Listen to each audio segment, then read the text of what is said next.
Once upon a time, Judge had a wife, but she caught a rare case of lazitis. Out of love, Judge took care of her for 5 whole years. Day after day, Judge thought of a wicked idea. My wife's a burden like this, maybe an end is best. One day, the wife suddenly fell ill, gasping like a melodramatic influencer, and boom off to the morgue. Judge was ready to say his final goodbyes, but noticed his wife's eye twitching like she was having a bad dream. Wait, she was still breathing. To escape the burden, Judge was about to commit relationship murder. So he walked over, found a guy, and with a rope, he thought he could tie up that lazy spirits of his wife. But in the comic, Judge's character fell apart. He started packing his bags to make a run for it when suddenly, the freezer chimed in, calling his name Judge. Suddenly, the door slammed shut, trapping Judge inside. Blood began oozing from the freezers like a horror party gone wrong. Cabinet door swung open. Judge drew to his name, grabbed a hammer, and boldly investigated. Judge was dragged into the freezer by a mysterious force. He turned on his phone's light, and there his wife's ghost emerged like a sleepwalker. Wrapped in 100 belts, Judge nearly went blind from the ridiculousness. Just in time, the girl showed up, opened the cabinet, and saved Judge. Now he's pinching his neck, looking dazed, truly a fool of the times. To him, the girl still resembled his wife. He stared at her, reminiscing it was a tearjerker. Grabbing the hammer, he shouted, "What on earth are you doing?" "I've learned my lesson. What more do you want me to do?" "Ugh, so annoying." Judge was somewhat panic-stricken, retreating repeatedly. Could he truly manage to escape the arrangement of his fate?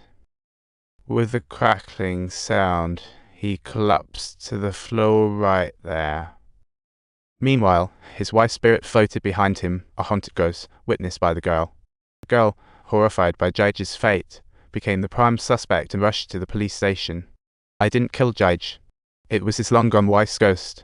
The brother laughed heartily. "Don't give me that ghost talk." He handed her the surveillance photo, questioning her lies. "You weren't even home that night, so you had time to pull this off." The tension in the police station was palpable. Whether past or future, reality mirrors like a kaleidoscope. Under the brother's pressure, she spilled the truth. "I didn't create this comic, I just copied it." Everyone stood there, jaws on the floor. Backtracking to last year, the girl's work crazy history hit it big, but she spiraled down into creative void, utterly lacking inspiration. Subtitles: her creativity was blocked like a clogged faucet. Then one day, she got an inspiration-filled email. It was filled with bloody comics, perfectly matching her style. But she had no clue who sent it. These hadn't been made public before. With these drawings, she regained her mojo, unknowingly becoming addicted. Little Shuai, a budding detective, uncovered the email's author and started investigating. He stared at the girl in the drawings, lost in thought. Had he seen her somewhere before? Sure enough, he had a not-so-glamorous past. Flipping through the comic sent him back 6 years, a real twist of fate. Due to his indifference, he escaped his own helplessness, giddily informing his girlfriend. He accidentally hit something and got out to check, only to realize it was a bloody mishap.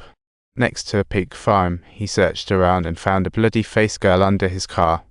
Little Lai thought about saving her, but ultimately decided not to give up his future for this.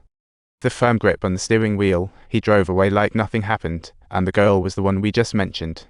She was the girl buying groceries for her mom. This incident haunted Little Shuai. After some sleuthing, Little Lai tracked down the IP address of the emails. The staff at the Happy Community spilled a bead. Rumor had it the Happy Community was haunted. Just look at the wall, the story of a girl lost to ghostly obsession. Days later, a neighborhood kid tragically got into an accident, echoing the painting's prophecy. Thus, the neighbors were convinced that the girl was possessed by a ghost. Poor Jaimai. To exorcise this evil spirit, they burnt down her house, and Jaima disappeared without a trace. No one knew where she went, but investigations revealed she was the daughter of a famous personality. Oddly enough, Domei had lived in the Happy Community.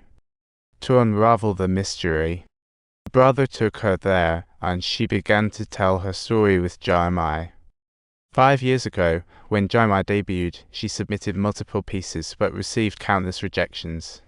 With countless failures and verbal abuse, Domei felt like her heart had turned to ash. Whirling in the neighborhood, she unintentionally noticed Jaimai drawing on the wall. Jaimai, in her beginner mode, was painstakingly sketching while being bullied by a little gang. May stepped in to chase them away, but as she turned, she accidentally grabbed Jaimai's arm, causing her to. From then on, they became inseparable friends, while Jaimai often lost control and painted like a madwoman. Every time May would soothe her, they empathized with each other's pain. Perhaps that's why they became pals.